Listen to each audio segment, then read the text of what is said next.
Welcome to ECWM601 tutorial 1. This is an introduction to iOS development, and what we're going to build in this particular tutorial is the application that you can see on the screen. The purpose of this application is to give you a color mixer, so you can alter the value of the red, green and blue components, and as you can see in this view below, you're able to see the color that would be created. Also, what we have is the values, the color value. In this case, the color value is shown in integers, with the maximum being 255. We're able to switch between floating point values between 0 and 1, or hexadecimal values, as we can see here.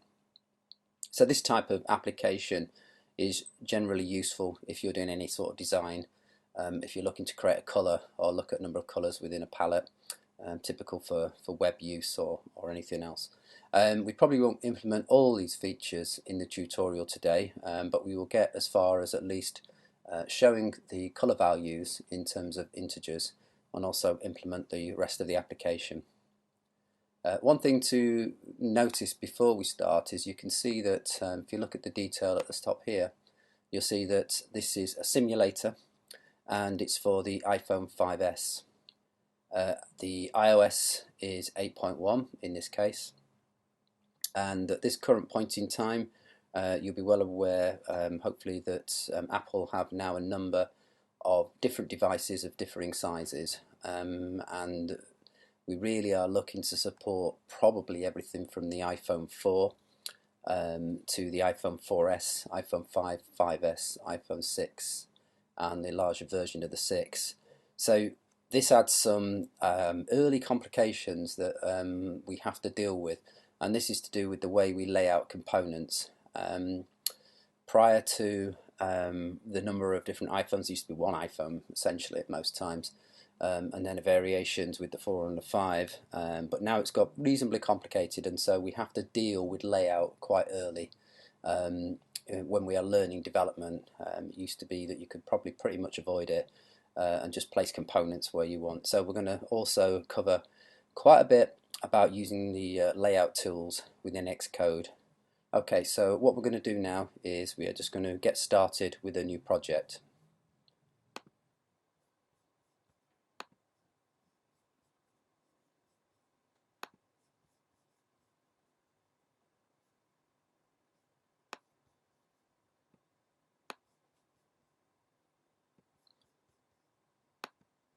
So we're going to go to File, New, and then choose Project. This is Xcode 6, so depending on what version of Xcode you're using, possibly an earlier version, possibly even a later version, it should look fairly similar. What we're going to select is we're going to select an iOS application, of which there are a number,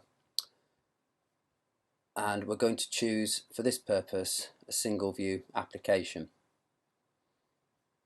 We're going to click next, and then we're going to fill in some details. As a product name, this is to do with color palettes, so you could call it, for example, something like color mixer. This is really up to you. Organization name, you could use student ID or some other name, and you need to put up an organization identifier. I use this identifier here, but you could use anything you like, really. For example, you could do UKAC Westminster, then your code or something like that, but you do need to put something there. The language we're going to use for this purpose is Objective-C, just to show you there is an option of using Swift, but this particular module is going to be taught in Objective-C. The device we're going to choose is the iPhone. We do have a choice of iPad and what's known as a universal, which will work essentially for both types of devices. You can leave the use core data unchecked in this case. Okay, we click next. It's then going to want you to save it somewhere. Just for ease's sake, I'm just going to put this on my desktop and then create it. You can, if you wish, you can see there's a choice of doing source control here. Worthwhile, particularly on big projects, that this creates a local Git repository, but you can also attach it to an external Git repository as well. We're not going to do that at the moment, so I'm just going to create this. Okay. So the first view that we get after we've created a new project tells us all about the project, and we can tab between these various things here. This is the general tab. Tells us about what's known as our bundle identifier, which is a hopefully unique identifier for our application, particularly important once we're deploying to the App Store, for example. Tells us our deployment target operating system, which is, you can just see grayed out here, says 8.1. The device is an iPhone. The main interface refers to a storyboard, which we'll come on to there, and it's essentially what will be the first view that we see. The device orientation, I've got some control of here, and we can do portrait, landscape left and right and upside down. So we're only going to support portrait in this case, just because of the way we've designed it, which is absolutely fine. You can set the status bar type if you want, light or default, dark by default. We may, if we get time, or in another tutorial, we will have a look at using app icons and launch images as well. Probably leave it for another tutorial, but you can see that's the name of it there, and we'll set that sometime in the future. Okay, we're fairly much done with this particular thing, this particular part of setting up the general project settings. But before we begin any coding, we're just going to have a little look around these items here. If I can zoom this a little bit, and you can see we have. I'll just wait for this to stop its zoom. Hopefully soon. There you go. What we have here is a variety of files that have been created for us. We have the application delegate, we have the view controller, the main storyboard, images which are associated with, well, they're images that you want within your application or launch, or for your icons and so on and so on. So it's worth, when you get some time, to have a look through there. Products is to do with the actually built executable. We will be mainly working today for this particular tutorial with this view controller, but we will quickly inspect the application delegate as well. So I'll just try and zoom this back.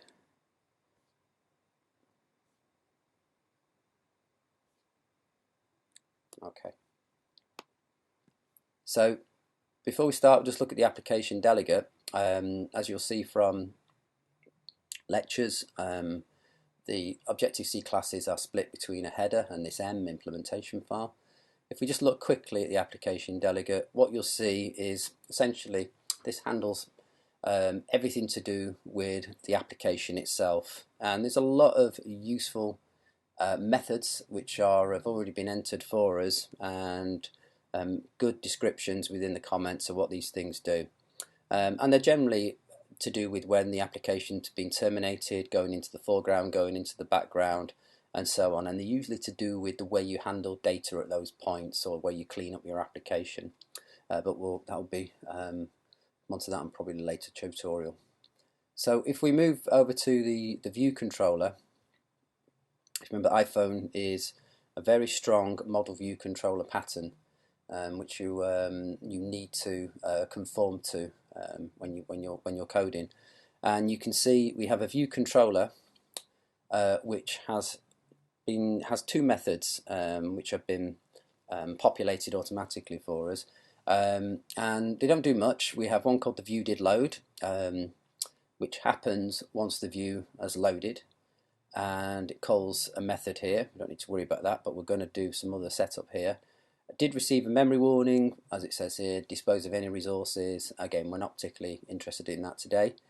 There are lots of what we call delegate methods for view controllers, and it used to be that when you went to Xcode that they actually put skeletal code for a lot of these, but now this has just been slimmed down to these sort of bare minimum. But be aware that there are many and many useful ones. But for today, this is probably pretty much all we need. Okay. So that's the view controller, and it has an accompanying header file which defines this interface. They'll generally always import UIKit, for example, and you can see the colon here is an inheritance effectively. So it's saying we have a class called view controller, which is a UI view controller. Okay, and if we click on this, we can have a look at various definitions and so on. But we'll do that another time, and that will give you all the details of what's inside a view controller. Okay, so here we are. So now we're just going to move on to the storyboard. I'm going to just open this out, and we've got this. Essentially, this is a view we have on this side here. We have a panel which shows a hierarchical view, which we can see the view controllers here, and it's got some bits on it here: bottom guide layout, top view, and so on. Okay, not going to worry about that at the moment, so I'm just going to close this. What you'll also see, you've got this width and height area. Now, I mentioned in the introduction that we have to concern ourselves with layout fairly early when we're doing any iOS development. And so what we're going to do is we're going to get this into a form factor which is more likely what we're targeting at, which is for an iPhone 5, 6. And if you see, you can kind of play with this, and it will give you some. For example, this is good for an iPhone 3.5, 4-inch, 4.7 in portrait, regular height layout. So if we click that, you get this kind of big layout here. Okay. We can do small, compact one, which would be more suitable for an iPhone 4, iPhone 3S, for example, and so on. So what we're going to do is we're going to stick with this one. I'll just show you which one that was again. For all regular heights, layout, CG, iPhones in portraits, iPads in portraits, or iPads in portrait or landscape. Okay, and we'll see how we get on with this. Okay, so if you remember the application, it consisted of 3 sliders here, a few buttons down here, and it had a panel which sort of showed a colour view here, and a few labels which were updated when the slider changed. So what we're going to do, I'm going to spend quite a bit of time of this tutorial actually just simply laying out the user interface components and having a play around with the layout. Okay. So if we go to this panel, and you can get this by selecting this button on top here, if it's not visible, it will just drag this up, and what this shows is a number of various components. Most of them are UI components or containers that are part of UIKit. Some gestures here and some other things, but the vast majority of them are actually sort of user interface elements. So if we scroll down here, we should come across something which is called a slider. Okay, and if we click on this, we'll get some information, and it's telling us that this is actually a UI slider, displays a horizontal bar that shows a range of values and so on. So this is a sort of typical UI component that you find in other operating systems as well. So what we do is we're just going to drag one of these out. So if you're familiar with Visual Studio or NetBeans or some other type of environment, you'll be sort of fairly used to having to do this. So what we can do is you can see we get these sort of useful blue guidelines. I'm just going to stretch this out as far as it goes, like so. Okay. Now already I'm thinking about layout, and I'm concerned that I want a label here and some other bits on here. So I'm just going to give this a little bit of room and put it further down here. Okay. Now what we'll do is we're just going to run this just to see what this looks like. And if we press run, it will run in a simulator, and this is telling us what's going to be built and what simulator it will be targeted to. You can see it's an iPhone 6 at the moment. So what we'll do is I'm going to do a 5S, which is a popular phone, and we're just going to run it and just to see what we get.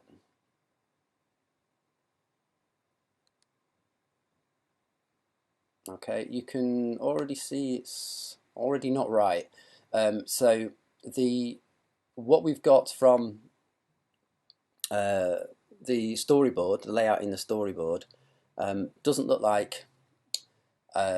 correct when we run it using a 5S. So let's try 6 Plus, for example, which is the big iPhone 6, and see what that's like.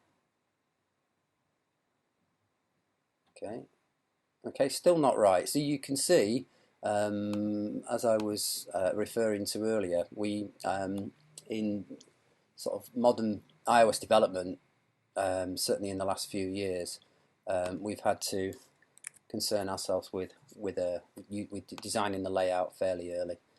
Okay, so what we're going to do then is we're not going to cover the auto layout and layout constraints in detail, because this is just an introductory tutorial.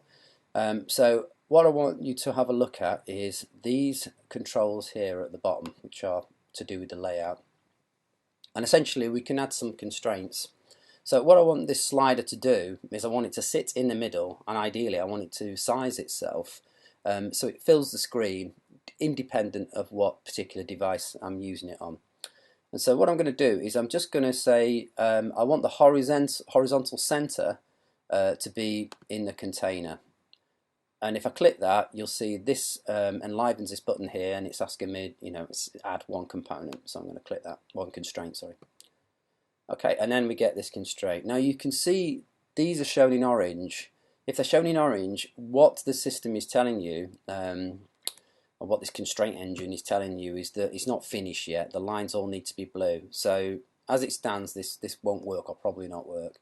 So for the purposes of this tutorial, if we go on this other button here, which is showing a little sort of diamond symbol, okay, you often need to click on and click off again to get these to activate. So I'll just try it again. There you go. And it says add missing constraints. Okay, let's see what it does. Okay, and if we do that, you can see that it's added some more constraints, and also the lines have turned to blue, which means as far as this sort of constraint engine is concerned, it's happy. We're not totally at a loss here, because what we can do, if we select the component like so, and then come to this side, we can actually inspect the constraints one at a time. So this is a line next to super view, top space, top layer. Well, that's saying that will equals 94. I can edit that. I can change that if I wish to. And this leading space is there. So it doesn't say about the trailing space, which is the one over here. So we'll give that a go and see what that looks like. Let's put back in our iPhone 5S.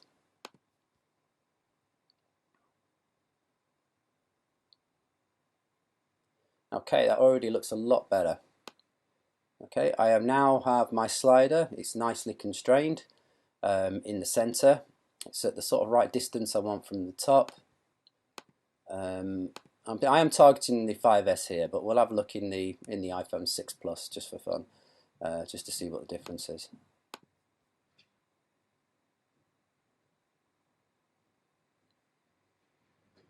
Okay, now this isn't right at the top, it's the fact I'm going to have to slide. So what I'll do is I will just scale this down a bit. And yep, that's good. So I'm fairly happy that this is going to look good over all the current iPhone models. Okay, so we're going to carry on with that then. Okay, just going to stop that and get this out of the way. Okay, once I've set up my constraints, the other thing I'm going to do with this slider is show you some more features. So got it nicely placed now, and if we come to this panel over here, which is on the right hand side, we've got these various icons here. So we have the file inspector, as you imagine, it's about files. Okay, about help file inspector. Okay, which will tell you, it's here, it's telling you about the UI slider. This is great, very, very good quick access to the class reference. So if you want to see everything about the UI slider, what you can do with it, you can just go straight to this little help button here. So that's very, very good. The next one is essentially our properties. attributes inspector, similar to properties inspectors in other IDEs. And this is where we can examine particular properties of this UI object and also change them. So what we're going to do here is we're going to set our value, maximum value, to 255 because we're dealing with colours, and we're just going to treat these as integers for now. So I'm going to put that as 0 in there, and you can see this moves this little thumb of the slider right over to the left hand side there. Because I'm dealing with colour, you can sort of change the track colour, but it's very difficult to see. So what I'm going to do, just as a design decision, I'm actually going to change the colour of the whole background of the slider, and I'm just going to make this red because that's my first colour, and it will do that. It's just far more easy to see for the user when they're changing the slider. They'll know which colour they're doing. Okay, and you can see if we click on the next one, which is essentially just saying the size inspector, we've had this default, I've set the width, sorry, of 572, and I've got a default height of 31. Okay, that all seems fine. What we can do is we'll put it back to the 5S, and we will just run it and make sure it all looks okay. And there we go. You notice I've still got the default blue. I can change that colour. We could either change it to red, which might be quite a good idea. The blue looks a little bit odd, so let's go and do that. So if I park this over here,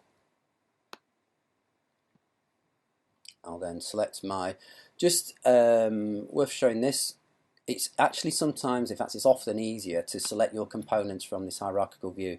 If you can't see your view, make sure this little button here has been clicked at the bottom here, because it may just be that the view's been closed. And it's easier, it's very easy, I can see everything just laid out here. If that's closed and you can't see it, then just open there. Let's say this is hierarchical view, select the slider. Okay, I want to change its attributes.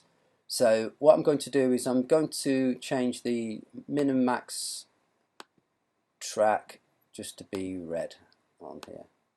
Like so, you can see now it's done that. Let's just try again, see what that looks like.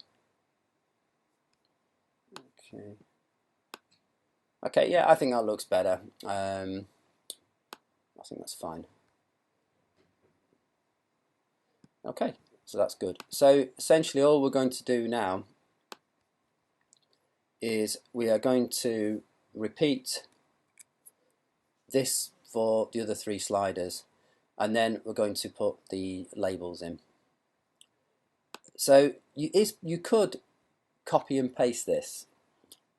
So there's no problem with doing this. The advantages of doing that is it will be set up in the sense we'll have it 0 to 255. It won't be the right colour and so on. So it's really up to you whether you want to do this or not. So what I'm going to do, I'm going to drag a new one out there. So, and then we'll maybe copy this one just to show it can be done. Okay, so there's my new one. Again, I'm just going to reselect it from here, set the value to 255, make the current value 0, like so. I'm going to use green for the tint colours because I'm doing red, green, blue is the order I'm doing it in. You may be interested in this thumb tint, which you would imagine would change the colour of the circle here, but it doesn't. And I think it's quite possibly a bug, a long-standing bug actually. But there are various ways of using images for doing that. Okay, so we've got that, and I'm also going to then change the background colour, and I'm going to use green for that as well, so I get this sort of green style slider. Okay, so again, if we run this, yep, you probably guessed what might happen. The red slider's probably going to look good, we'll do it just for fun, and the green slider probably isn't. And that's the way it is. So again, we have to make sure that we are handling the layout of this. So we can do what we did before actually. We go to our alignment and we want to align it through the horizontal center in the container. So we're going to click this one and we add that constraint. Okay, and again you can see the line's orange, which is sort of suggesting that there are some missing ones. We go to this other button, which is to resolve the also layout issues, and we're going to add these missing constraints. Okay, what you can see it's done, it's put a constraint between the two sliders. So it's saying, look, I want you to remain at this distance independent of your device, and some leading edges here as well. It's aligned the left edges of these particular sliders. So these are suggested constraints, if you like. Now remember, you are free to change these. So again, if we highlight the slider, you can see the number of constraints that have been put on there. Okay, and here they are. Maybe you have to go to this kind of little ruler symbol to see these. And you can just go through these and change them or delete them or add new ones. Takes a bit of practice, but in the end you'll get used to it. But it is absolutely essential. Unless you're going to lay out programmatically, where you're putting things on in code and laying them out in terms of pixels, for example, or compared to sizes, you have to go through this process. Okay. That's probably a little bit too close in my mind, because I'm thinking I've got to get a label in here as well. So I'm going to shift this down a little bit. Okay, now if I do this, I'm going to create a little bit more space. You can see I've got this plus 24 and it's gone orange, which again, if we see orange, kind of orange, think orange bad if you like, or incomplete. So it's obviously wanting me to do something, and you'll see here I need to update the constraints. Not clear them or update the constraints, sorry, same thing, or reset. It's just an update. If I update the constraints, what that does is simply take into account the fact that I've moved this component now, and it will now do the correct number, like so. So let's quickly test this. I always recommend you test frequently when you're doing this, because you don't want to get too far into a design and realize one of the layout is a problem, because often they are quite dependent on other components, and can be quite a bit of effort to unpick problems to do that. So slow and steady wins the race. Okay, that's all looking good. Okay, just to show you that we can copy these, I'll do that now. So I'm going to pick up the second slider, and I'm just going to do Command C, Command V, just like I was doing it on a word processor or something. And you can see it's laid out this new one here. I'm going to put it about there. I think that's about right. Ideally I should be kind of measuring this, but we can always edit the constraint once we've laid it out. So I'm just doing it visually at the moment. Colour's wrong, because you can see, so I go to the attribute inspector. I'm going to make the tracks blue, like so, and I'm going to do the background colour as blue as well. So there you go. That was possibly a bit quicker doing that copy. And again, if we run this, just going to move it up a little bit. Okay, you can't using the arrow keys here, which is quite makes it a little bit easier to move it. Yeah, that looks about right. Okay. Again, if we run it, the blue bar's not going to look right, so we have to set the layout for it. So just as we did before, we're going to make sure that it sits horizontally in the container. The container is essentially the view that it's in. Add that constraint. Looks good. And then add our missing constraints. So we're trusting it to get this right for us. Looks good. We're going to run this. And there we go, and that all looks pretty good. No code yet, so you can see we're doing quite a lot of work before we do any code on the layout. Okay, so what we need to do now is we want to add some labels which are going to display the information of the colour value. So we come back to this panel here, and we select this item called label. If you just click on it, you'll see that we get some details telling us it's a UI label, and it talks about implement of read-only text. Essentially means you can't type into it, but of course you can change the text dynamically. There is a fair amount of things you can do with these actually, and there is some quite advanced techniques which we'll cover later, using a different type of layout text, where we can do some quite nice things. But for our purposes, we're just going to use it as a kind of very straightforward label for our data. So I'm going to just drop this in the middle here. Now, when you're doing this, think about the distance, where do I want it in relation. I'm going to put it quite close, I think, because I'm not going to make it too big. So I'm going to leave it there. Right, what I'm going to do now is if I double click this carefully, it's quite easy when there's no constraints on it. You can just double click it, it's not a problem. If there's constraints on it, often you're picking up all sorts of things, so do be careful when you're doing this.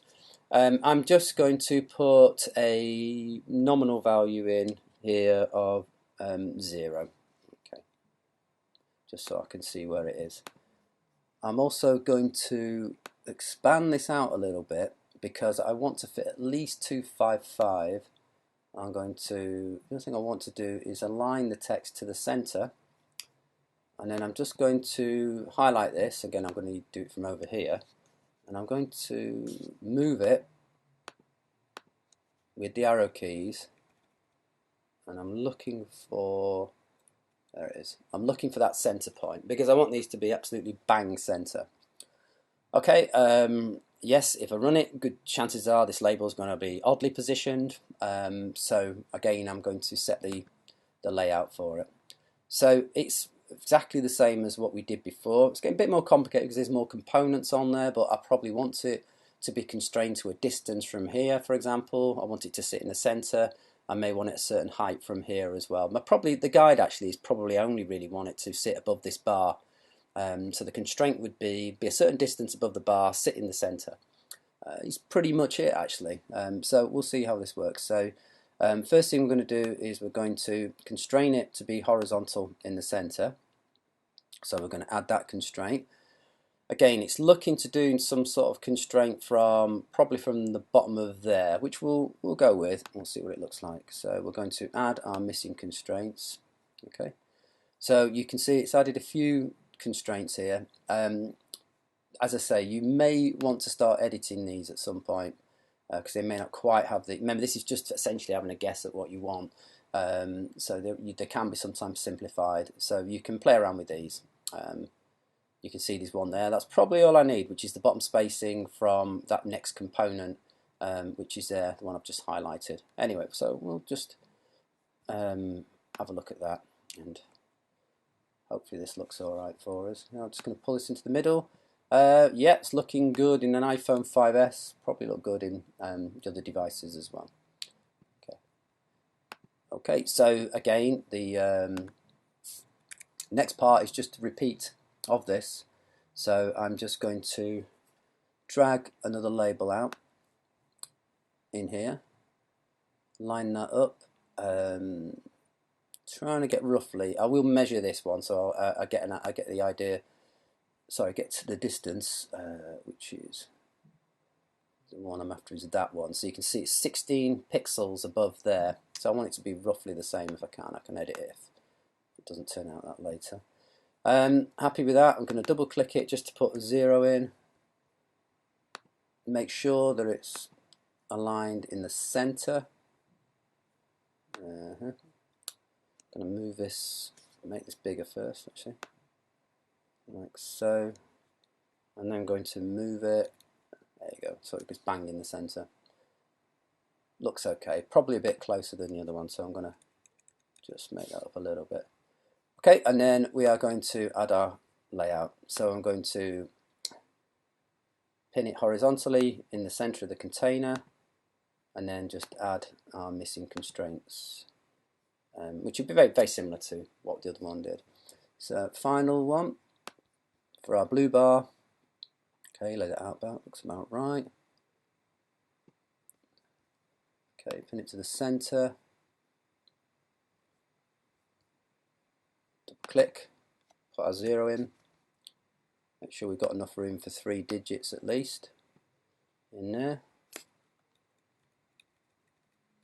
move it to the center, indicated by the blue line there, and then we are going to add our constraints. So horizontal, add that constraint, and then add the missing constraints. Save our work. I've saved frequently. I pretty much save after everything I do just by pressing Command S. So you may have been seeing that kind of file thing flashing, and that's what I'm doing. So I recommend you do the same. The other thing I do often is, because it's just simple to do, if you're not using any kind of repository for doing backup, if you simply right click this, you can show the code in the Finder, and then you can just copy the whole project if you've sort of got to a point where you think I really don't want to lose this, or you want to back it up somewhere, then you can do that as well. Okay, back to our storyboard. Okay, so let's just run this in the 5S simulator. Have a look what we've got, and there we have it. That's looking nice. Okay, and we're ready to now to move on.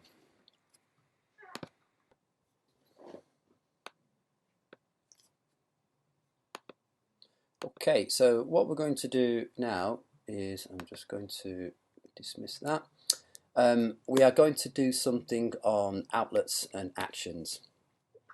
Okay, what we have here is we have our user interface, if you like, which is on a storyboard, and at the moment, as it stands, it's got no connection in code.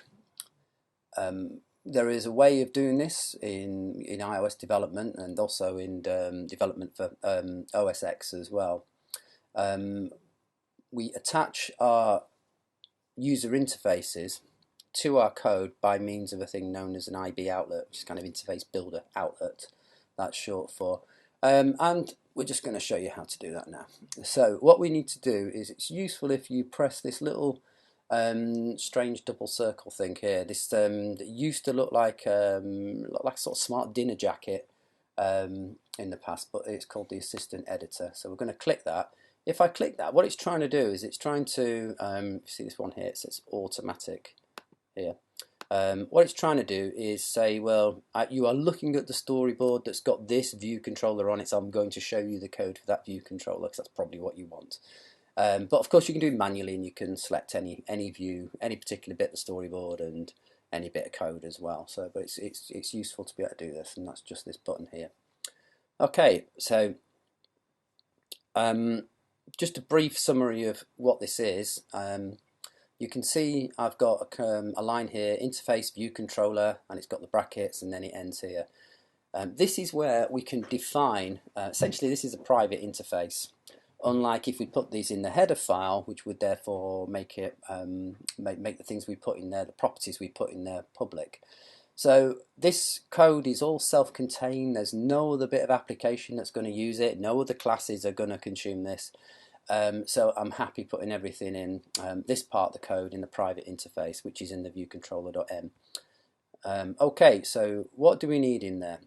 Well, I need some way of changing these, getting the slider values, maybe some other slider information, and also I certainly need a way of changing the values of these labels. So I would recommend that you don't, well, the next bit of this requires you to click on one of the objects and then hold the control key down and drag it to the code. This is the standard way of doing it.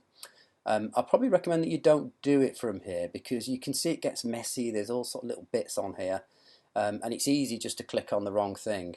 So I recommend that you use this hierarchical view here. So you can see if we just click on that, it shows you which the labels it's referring to on the storyboard. And then what I need to do is I want to hold the control key down, which is what I'm doing right now, and I'm keeping it held down. I'm clicking on this and I'm holding my click down, so I'm doing a drag effectively. And you can see if you do that, it starts to pull out this line. And then what I do is I just simply put this line in the interface. Now you notice if I try to put it outside, you won't get this horizontal line being drawn. It's essentially saying you can't do that. There you go. And it's saying insert outlet or outlet collection. Okay, and then I just let go of everything, and I get this little pop-up. So, okay, let's talk about naming. This is this label. It's the property, it's the code reference to the label which is on the interface.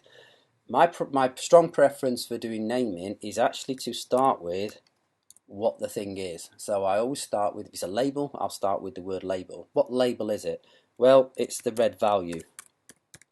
Okay, now I would much rather do label red value than red value label, because I'll forget when I'm searching for this. Essentially using the features within Xcode, which allows auto code completion and so on. I find it much easier if I know I'm dealing with a label to start typing label than start to type in, did I say red, was it blue, did I say value first, and so on. If I say label, you tend to always know where you are. Don't worry about this storage, weak is correct for what we're doing, that will be covered later. The type certainly is a UI label, so make sure that's right, and then we simply connect it. And Xcode will then insert the code for you. Okay.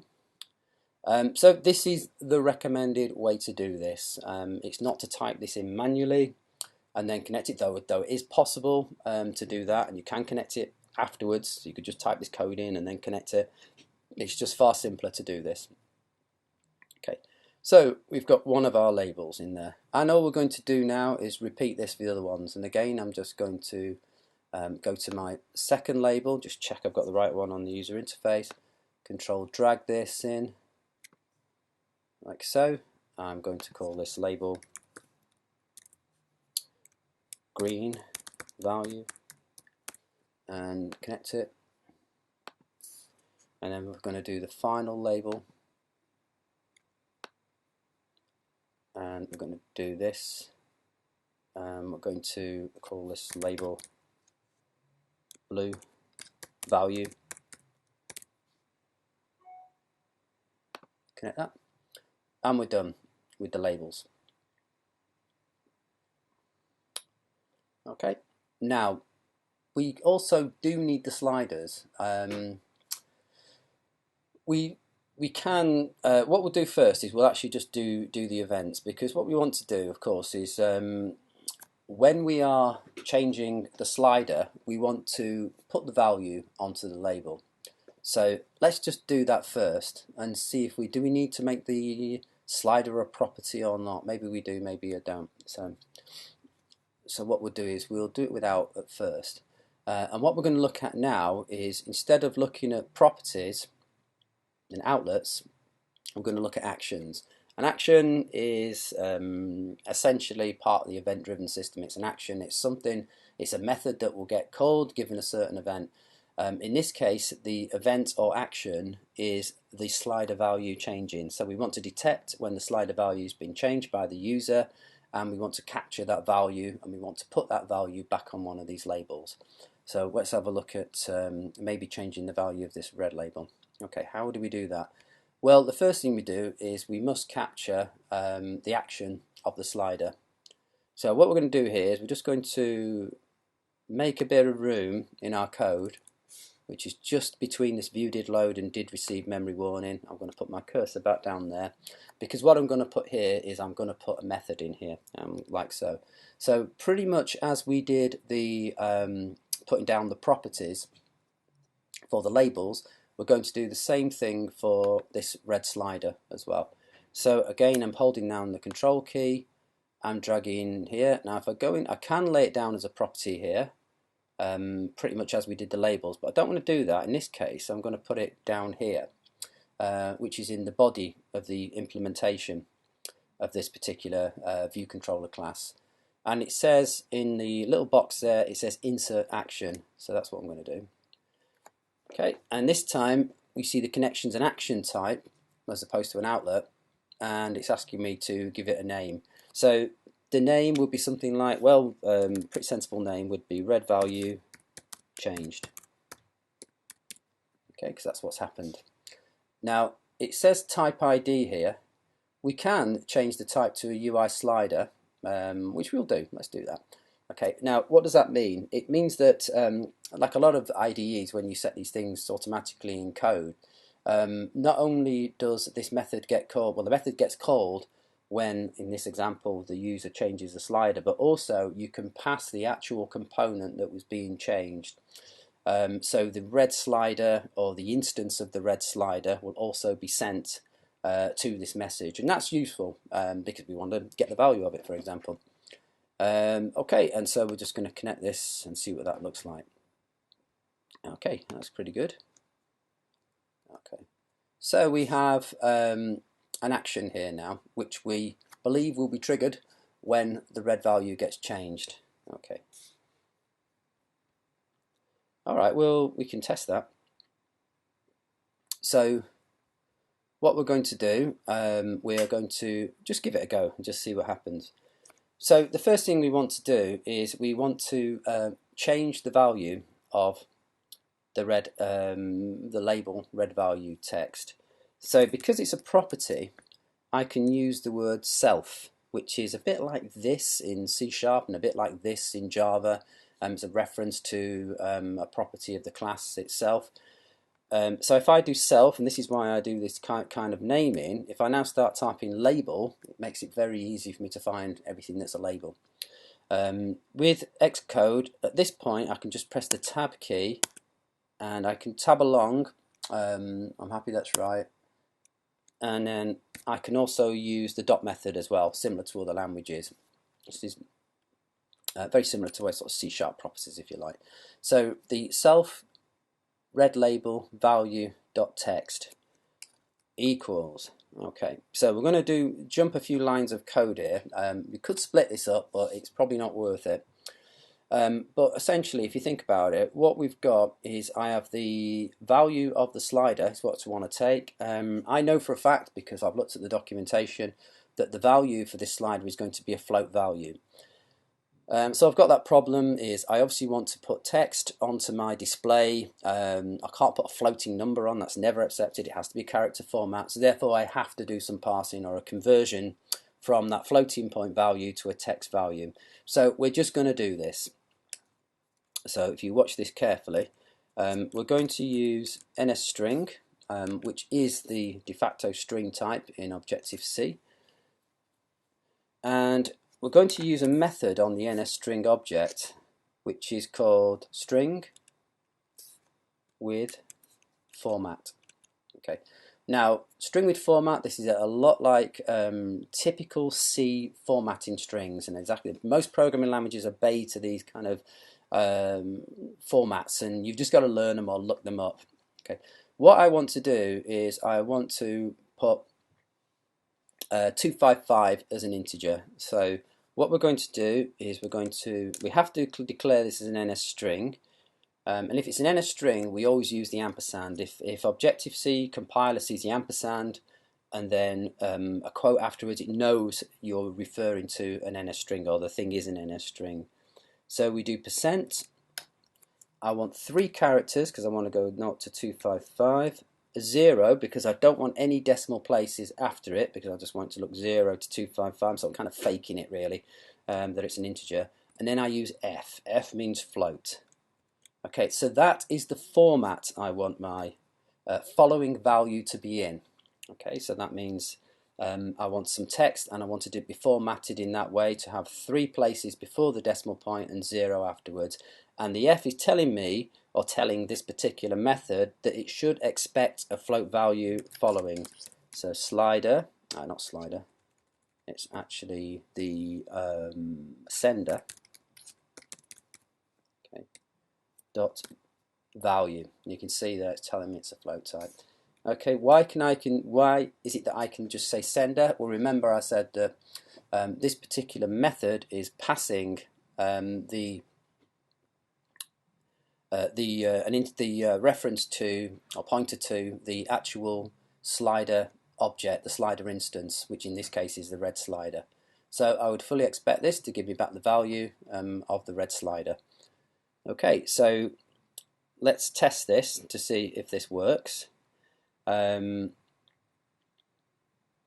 now I think that's all done, so let's just go with this and see what happens. So we're going to run it. Okay, the build succeeded, it's good, got no errors. Okay, and we're now going to just change the slider. So that's all working nicely. The format's good. It's not showing any decimal places because this is meant to be an integer essentially, even though we're dealing with floats on the slider. And it goes to 255 at the end and 0 at the other end. So that's great. Slightly misaligned, it's annoying. But it's all working fine. Okay, so let's just stop that and move this out of the way here. Okay, so then obviously what we really need to do is simply repeat this for the other two. So what I'm going to do is I'm going to just pause the video while I put the other IBActions in for the other two sliders, but the code is identical. All I'll be changing is these values. Okay, so as you can see there, what we've got in is we have the other actions in from the other sliders. So again, this is just done the same way by control dragging from the correct slider. Could I have thought of some way of doing a single action and then detecting? Yeah, there are ways of doing this, but frankly, if you've only got 3 sliders, it's just far simpler and far clearer to keep these separate. So what we'll do now we've got these done is we will simply test it, make sure everything's working. And here we are. So we'll try the red, green, and the blue. Okay, so these all seem to be working fine.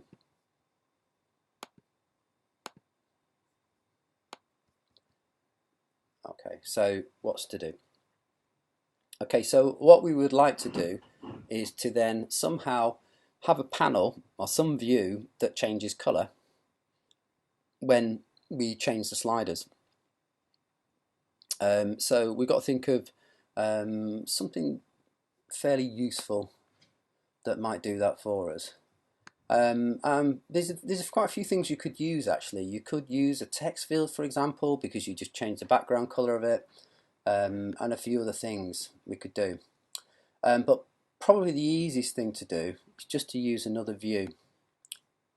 So if we go to here, we can just do this, which is just represents a rectangular, it's just a UI view. Now, UI view is not a view controller, it's just a straightforward view. All view controllers, the class of view controller, own a view, and this is the view it would own, but this is just purely a standalone view. And sometimes you want to do this. Sometimes you just want to put a view on top of another view controllers, and it's slightly breaking the rule, as in you've got a view controller which is controlling more than one view. But sometimes that's not particularly a problem if you're doing something fairly simple with it, as we are now. So this is what I do in this case, and so what we're going to do is we're just going to drag out this view here. Oops, it's going to work. Just going to. You can see it's here, and what I want to do is resize it. That's the view there, and I want to make it quite a bit smaller.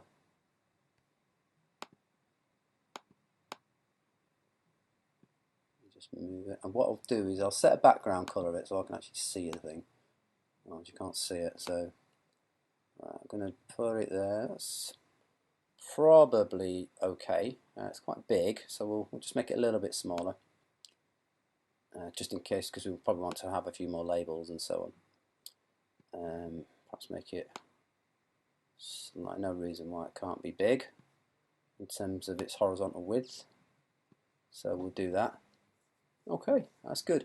So all this view is going to do, all I'm simply going to do with it is just simply change the background colour of this. So you can see I've done it in Xcode to this light grey colour.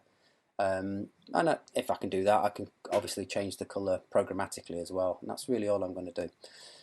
So again, we already have to think about how we're going to position it in terms of layout to make sure that it looks good in all devices. And so I'm going to do the same thing we did before.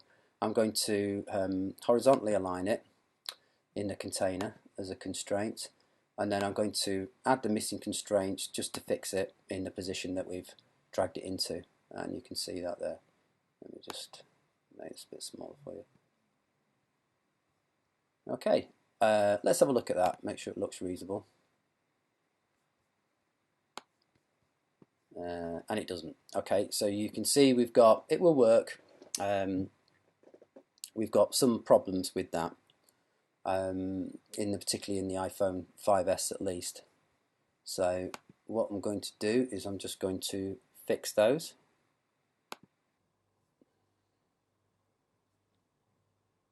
Okay, we've done a fix on the constraints that I was having problems with.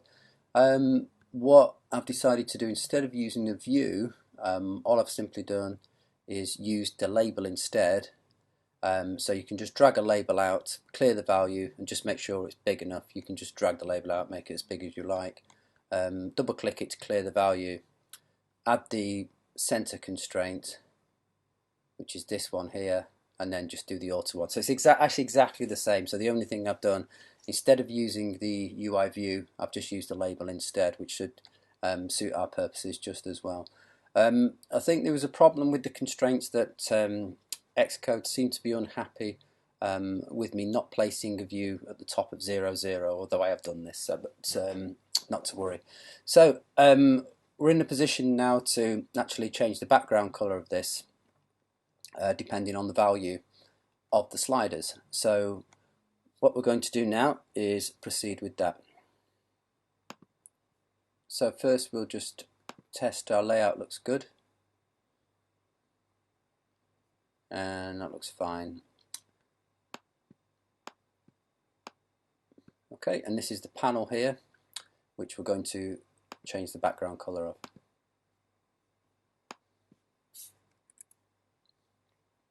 Okay, so to change the background color of this panel, this label in fact, we want a handle to the label in our code. So you can see the labels here. What we're going to do is we are going to control drag from this label, and we're going to put it into our implementation file again as a property. So I'm going to call this label color view.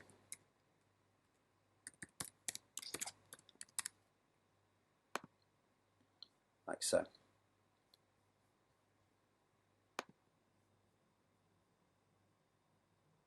So what we want to do is we need a method here. I'm just going to move, gives a bit more room for our code. We need a method here that will get called every time one of these slider values is changed, that will actually update our color view, which is the background of the label we've just laid down. So what we're going to do is we're going to write a method here. In Objective-C, we always use the minus sign to indicate this is an instance method, and I'm going to call it update color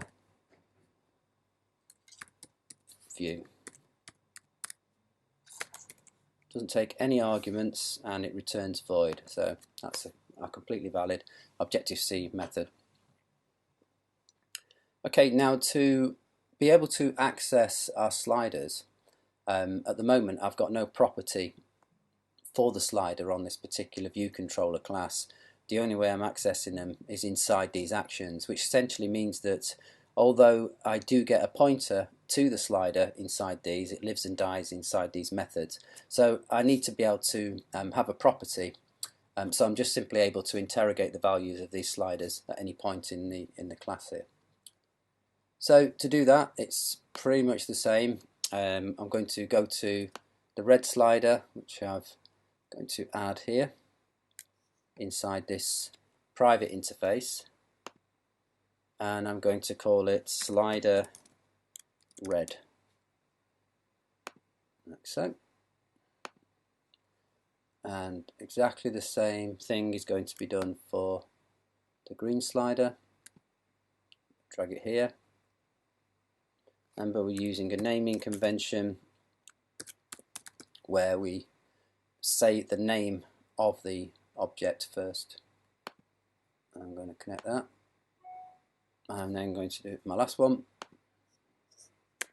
Control drag here.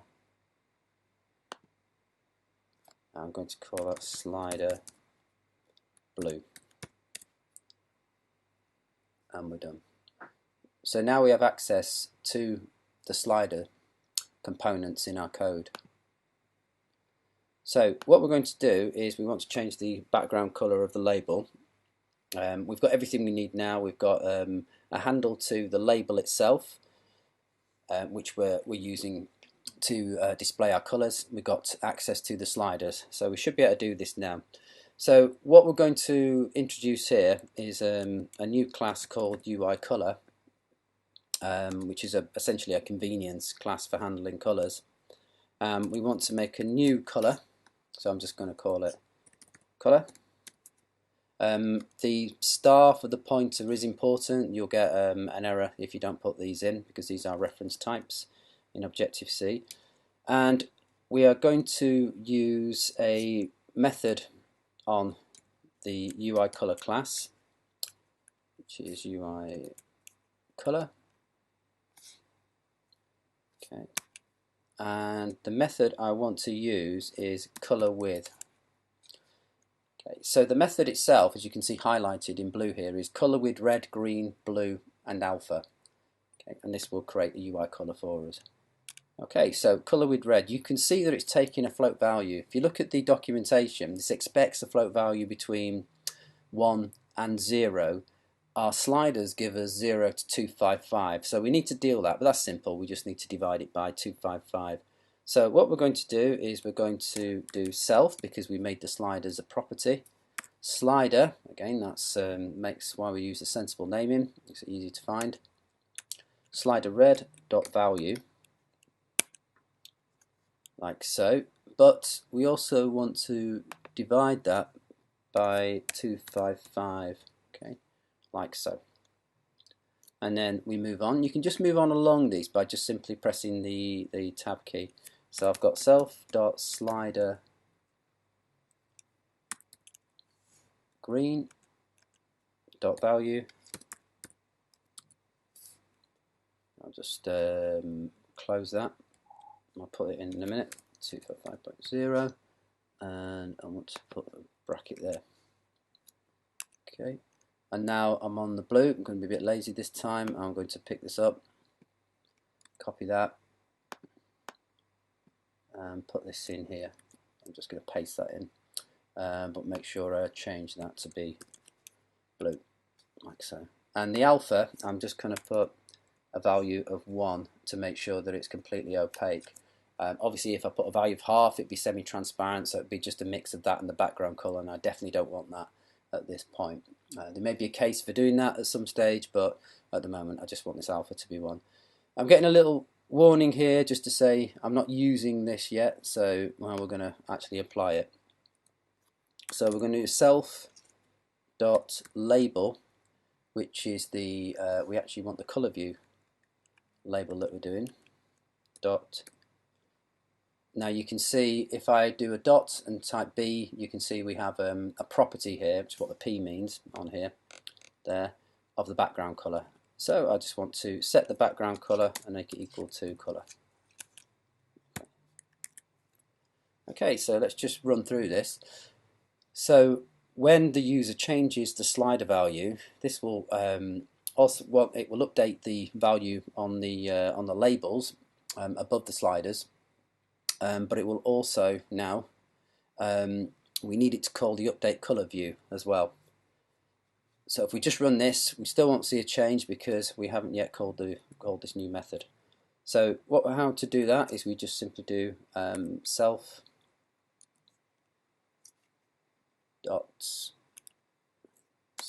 space update color view. Okay, so if you notice the syntax there, this is using square brackets, and this is the way we call a method, which is a class method on the class itself. So, this is how we call an instance method from within inside the class. Just do self update color view, and we need one of these for each of our value changes. Put one in there.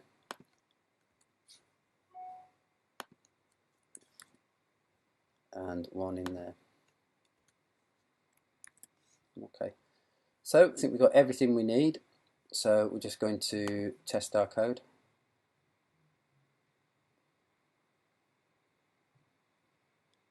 Okay, so by default we've got this, which is something we set up in Xcode, in the interface builder.